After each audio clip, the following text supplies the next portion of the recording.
Muito boa tarde, bem-vindos ao meu curso virtual de História da América.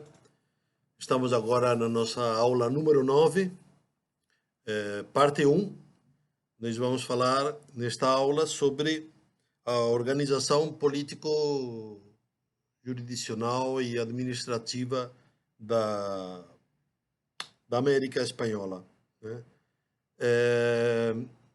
Eu pretendo, nessas duas partes principalmente, mostrar de uma maneira, procurarei que seja simples e breve, uma série de categorias, uma série de princípios, uma série de organizações, às quais a gente não está acostumado normalmente, né? Quando se trabalha ou se estuda a história da América, quando se estuda a história da Espanha, em geral, essas questões não são levadas em consideração, pelo menos é a experiência que eu tenho trabalhando nesse assunto já há muitos anos, né? Nessa primeira parte, eu vou falar de duas questões fundamentais, né? Uma vai ser a ideia do Estado, da criação do Estado, das características do Estado. Normalmente se considera o Estado como uma construção moderna e se coloca a Espanha e Portugal como os primeiros países em que se realiza a ideia de Estado, né? E depois vou tentar explicar o que poderíamos chamar quais são as ideias que configuram a cosmovisão jurídica do que eu denomino de primeira modernidade do mundo ibérico, né? Ou seja, desse primeiro momento que vai do século XV até o século XVII, a metade do século XVII, o fim do século XVII, né? Então, começando, né, pelas características, né, que configuram a ideia de Estado, né, voltando aos tempos de Cursinho, que provavelmente todos vocês lembram, né, quando se fala, né, do nascimento do Estado, normalmente está dentro de uma lógica linear, né, onde a partir do momento em que as rupturas ou as fragmentações do mundo feudal começam a ser mais consistentes, começa a se realizar a fratura do mundo medieval, do mundo do sistema feudal, nasce a ideia de Estado, principalmente nos primeiros dois grandes estados que vão configurar o Império Espanhol e o Império Português, né? Quais são as características, né? A primeira, por exemplo, né, é a jurisdição territorial, né? Ou seja, para que haja um Estado forte é preciso destruir as ideias das jurisdições senhoriais, né? As jurisdições territoriais e construir uma única jurisdição que passa a ser a jurisdição una do território uno, que é o território do Estado, né? Que, ao mesmo tempo, passa a coagir com uma lei que vigora para todos os membros desse Estado e em todos os locais e territórios desse Estado. Se acaba, portanto, com a ideia tipicamente medieval, vamos chamar assim, de leis privadas, né? Ou de leis que têm uma especificidade territorial ou uma especificidade pessoal, né? Eh, por exemplo, era muito comum considerar que, sei lá, Sevilha, por dizer uma cidade importante, como é a minha, né? Sevilha era uma cidade muito mais importante do que Córdoba, ou muito mais importante até do que Madrid, né?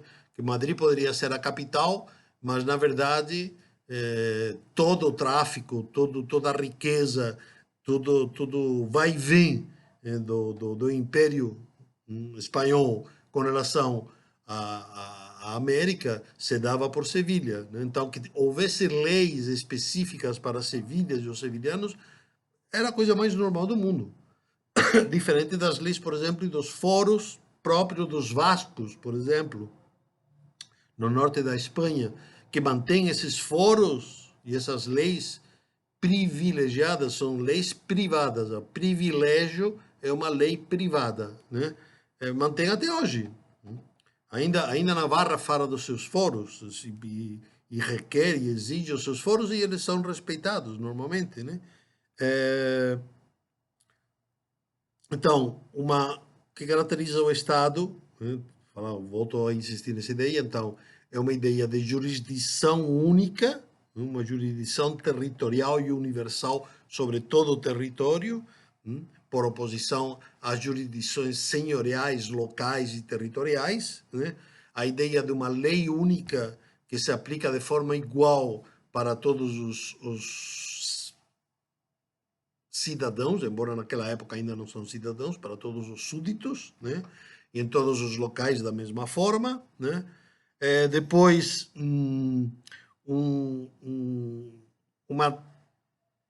os impostos, umas taxas, umas tarifas que também passam a ser universais, ou seja, os mesmos impostos para todas as pessoas, que beneficiam ao Estado recaudador, né? Não é aos senhores feudais, né? Depois umas forças militares, umas forças armadas que passam a fazer parte da unidade do Estado, ou seja, do rei e não dos senhores feudais, né? Porque então cada um teria força militar suficiente até, inclusive, para se opor às forças do rei, né? E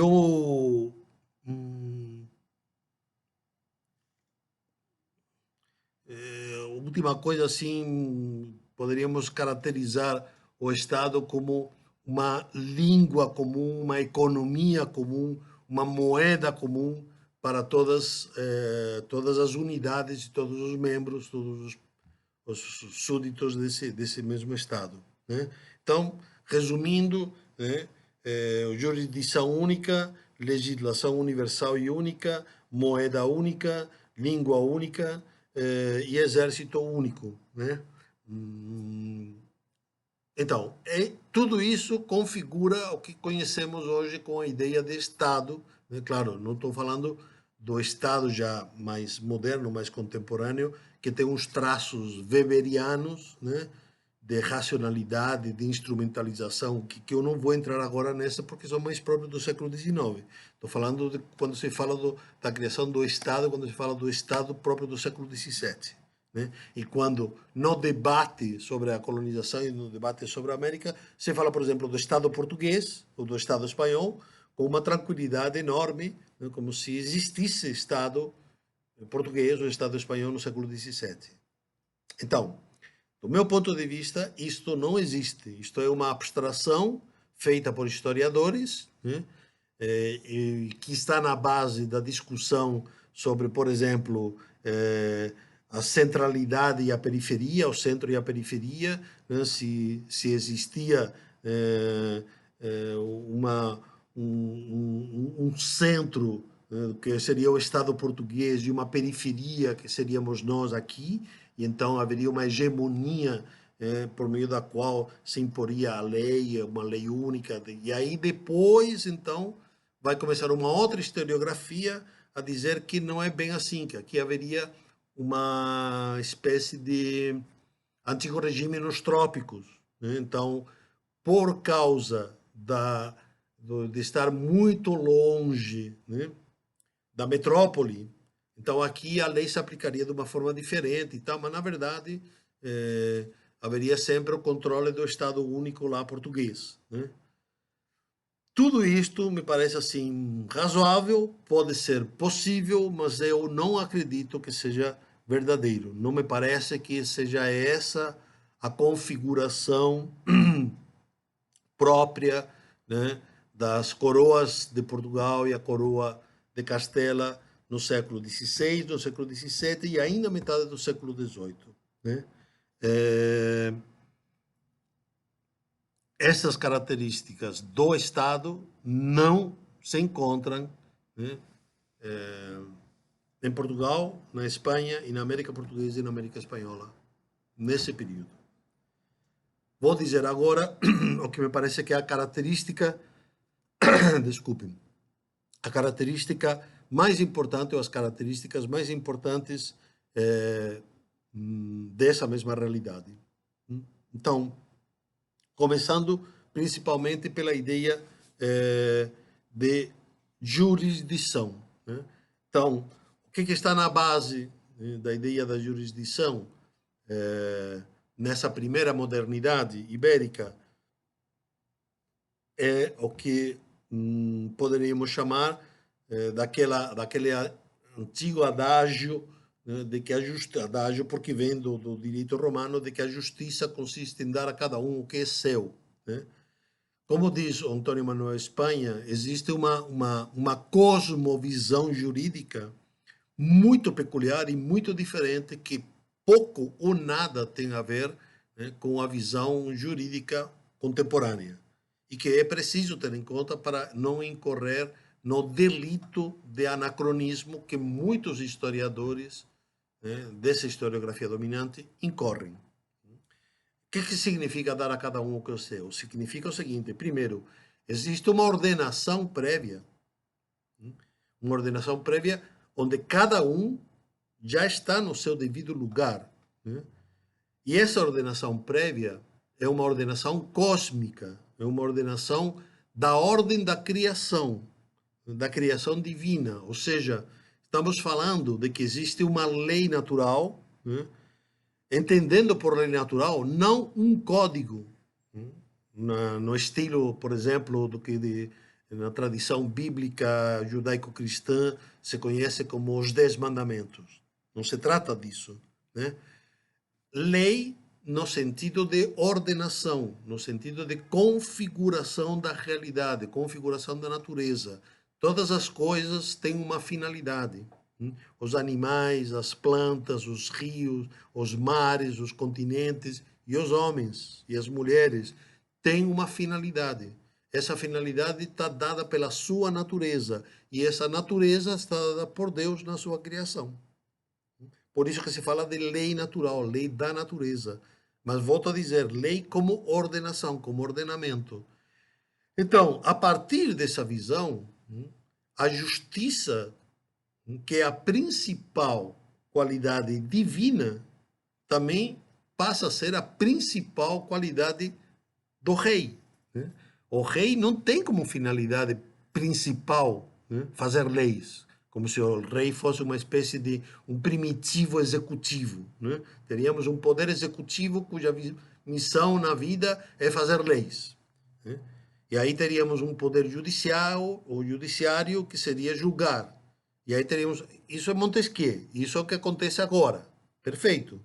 Mas o rei não é o proto poder executivo. O rei é o rei. O rei é o ministro de Deus. Então, o rei está na terra para estabelecer a justiça. Uma justiça que é imperfeita, não é propriamente, não dá para ser toda a justiça de Deus, que seria uma justiça baseada na misericórdia, no perdão. Também o rei tem que ser misericordioso, clemente e tem que perdoar. Mas nem sempre consegue, né? Mas essa é a finalidade do rei, estabelecer a justiça, dar a cada um o que é seu, né? Então, o crime tem a ver com o pecado. Muito mais do que se falar na ideia de crime, se fala na ideia de pecado, de desordem ou de desobediência à lei natural. Então, quando se dá uma desordem ou quando se dá uma desobediência à lei natural, se provoca uma quebra no equilíbrio da natureza. E essa quebra tem de ser consertada. Quem conserta isso é a justiça, né? Através da função do rei, que delega na função do juiz. Vai se chamar de juiz porque ele refaz a justiça. Agora, reparem, essa ideia de justiça está muito longe da ideia de justiça como cumprimento da lei. Isto é algo próprio, né, do século XIX e XX, né, que a gente pensa, né, que os direitos e o que é justo é aquilo que está em texto legal. Agora, antes desse momento, a ideia de justo, a ideia de direito, estava muito mais atrelado à ideia de aquilo que era conveniente, aquilo que era ajustado àquela ordem natural. Então, quando havia um pecado, uma desordem provocada pelo homem, precisava se reajustar. Precisava se reajustar. Mas isso poderia ou não estar previsto na lei do rei, ou na lei das cortes, na lei dos parlamentos. Poderia ou não. Mas, sem dúvida, estava na lei natural, porque já existia uma ordem prévia. É isto que nos custa muitas vezes esse trabalho entender. Então, o juiz precisava, primeiro, enxergar o que era justo, depois reajustar.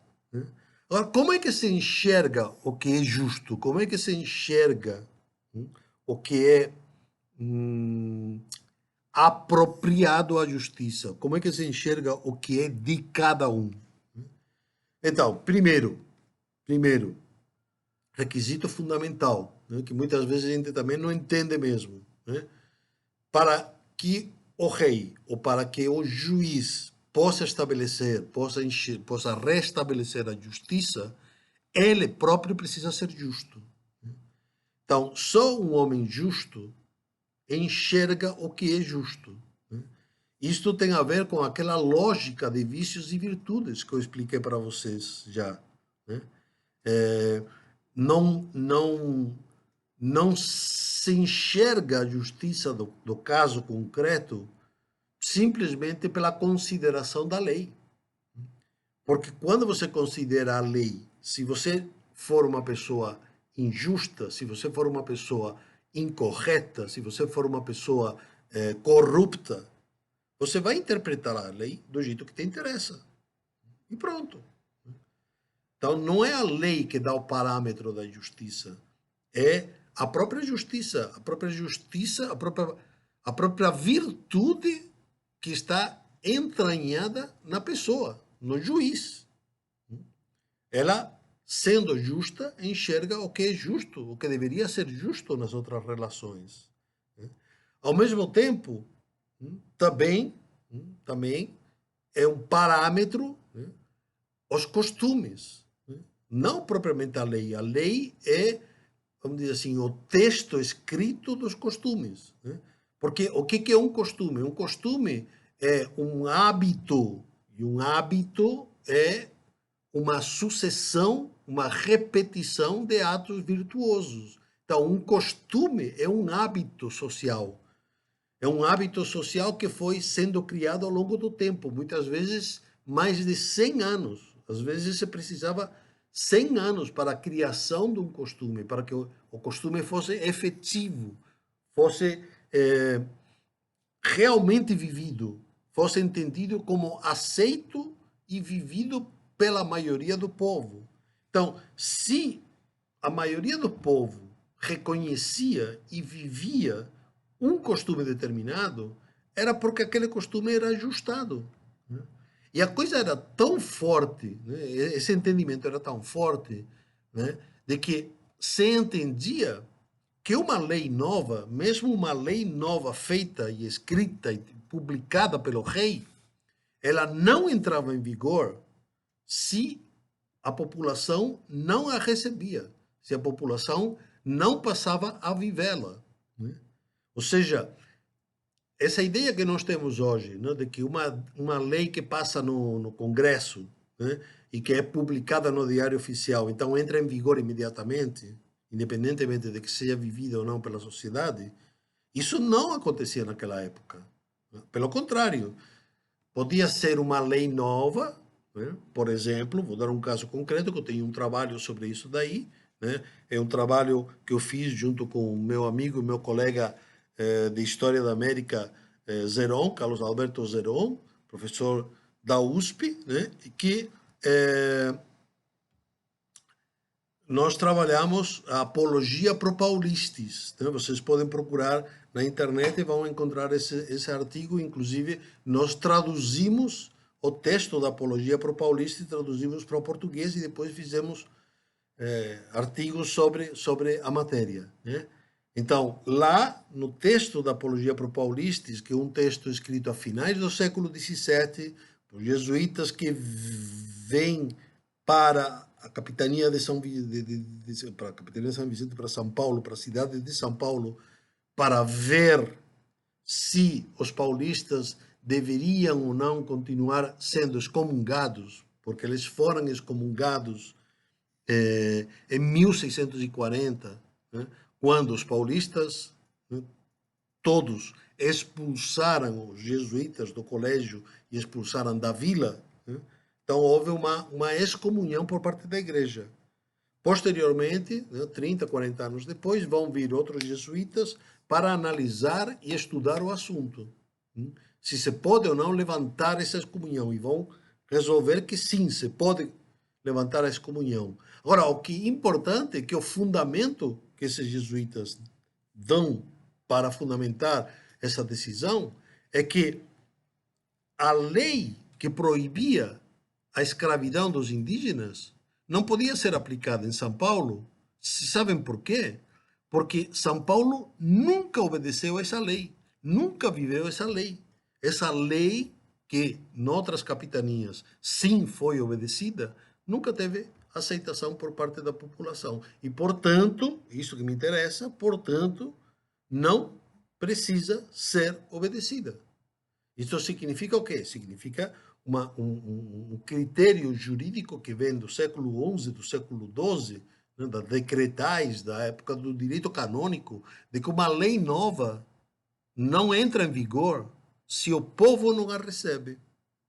É interessante isto. Né? Então, essa forma de pensar, né, que para se estabelecer a justiça é preciso que o homem, que o juiz, seja justo e que o juiz olhe para os costumes e que os costumes são justos se forem costumes, ou seja, se faz muito tempo, um tempo imemorial, que sempre se viveu dessa forma e que nunca foi contestado esse costume. Então, isso significa que é ajustado àquela população, que aquela população aceita essa forma de viver, né? E, portanto, o pecado, ou a desordem, ou a quebra dessa ordem é que constituiria o crime, né?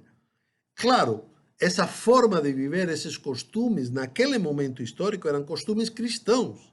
Eram costumes que estavam configurados para uma sociedade católica. Não havia outra. Era essa.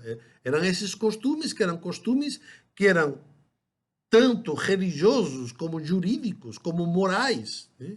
E que estavam fundamentados na praxe religiosa das pregações, das homilias, das confissões, né? Que se faziam rotineiramente, diariamente ou semanalmente numa sociedade que era católica, de acordo com as festividades religiosas e com as procissões e com as festas que tinham a ver nesse tipo de sociedade, né? Então, eu espero que isso aqui tenha ficado claro, né? Que tipo de justiça, que tipo de direito é o que deve ser dado a cada um, né?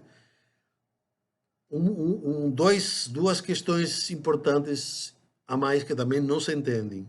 Para que isto seja efetivo, ou seja, para que um juiz consiga fazer isto, não basta as suas condições, vamos chamar assim, morais internas. É preciso também umas condições intelectuais. Quais?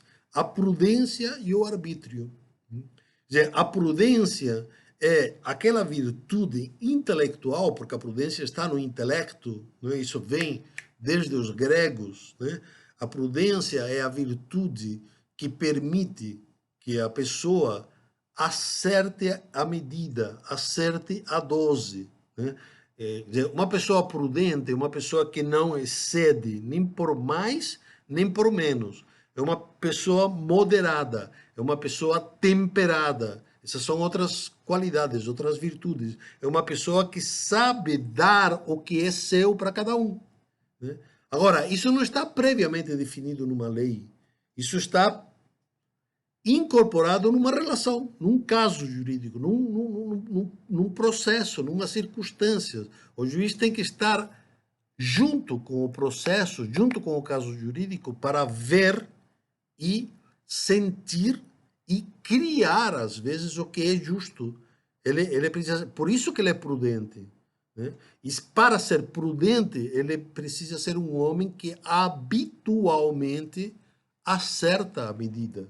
Né? Não pode ser um cara destemperado, não pode ser um cara que se deixa levar por paixões fortes, como a ira, a luxúria, a raiva, o jogo. Né? Por isso que o juiz deveria ser uma pessoa moderada, né? Santificada, ou santo, uma pessoa que tivesse umas qualidades que se requeriam praticamente de uma pessoa religiosa. Né? Então, essa é a prudência. E a outra qualidade importante, né, é o arbítrio. Né? O arbítrio não significa que o juiz poderia decidir do jeito que quisesse, do jeito que desse na telha, do jeito que saísse do nariz. Né? Não. Né? Arbítrio significa a qualidade necessária, também tem a ver com a inteligência, a qualidade necessária para decidir conforme juízo, conforme consciência. Né? E a consciência era um ato de juízo. Né? A consciência não é que fosse uma faculdade diferente. Né? A consciência não é que tivesse um lugar diferente dentro da cabeça. Né? Quando o juiz, quando qualquer pessoa, mas estamos falando agora do juiz, decidia conforme a sua consciência, significava o seguinte: ele estava agindo diante de Deus. Ele estava decidindo sobre o certo e o errado, sobre o justo e o injusto, sobre o bom e o mal, diante de Deus. Né? Por isso que se falava em consciência. Né? Ele estava fazendo um juízo moral, né? Tendo em conta a lei natural, tendo em conta aqueles princípios que ordenavam a vida conforme a criação divina. Né? Então, mas para isso precisava ser arbitrário. Ele precisava ter liberdade suficiente para saber que você poderia decidir de um jeito, poderia decidir de outro jeito, conforme as circunstâncias, sempre dentro da lei de Deus. Né? Não poderia decidir à margem da lei de Deus, mas sim dentro de uma mesma lei de Deus, poderia decidir de formas diferentes, todas elas justas, conforme as circunstâncias ou conforme as pessoas.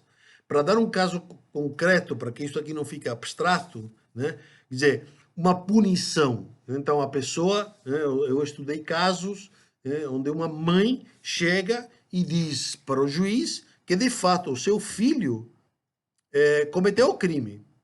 Mas, isso se passa em Buenos Aires, mas que ela é uma pessoa viúva, que tem mais duas filhas, as filhas não estão casadas e só tem aquele homem na família, que era quem produzia, que era quem trabalhava e quem ganhava riqueza. Então ela pede para que o seu filho não fosse mandado para as galés. Ela pede para que o seu filho ficasse de manhã no presídio e à tarde junto com ela, para trabalhar. Porque senão ela vai passar fome, vai morrer de fome. E o juiz concede isso. Ele tem que ter esse arbítrio, né, para decidir, né, misericordiosamente, para decidir com clemência, para decidir com uma margem de perdão. Né? Porque haveria casos e haveria circunstâncias em que precisava ser levado em conta as necessidades, não apenas, vamos chamar assim, da república, da res pública, nem apenas da vítima, nem apenas do autor do delito, mas também de toda a família e toda a rede de clientes ou da clientela que estava sempre ao redor de uma pessoa. Né? Para isso era preciso o arbítrio. Né? O arbítrio não é uma ideia de fazer conforme a capricho, né? Mas como fala um autor, um historiador que eu considero muito importante, que é o Pedro Ortega Gil, né? que ainda não conheço, mas eu falei muito com ele por e-mail e me considero já o seu amigo,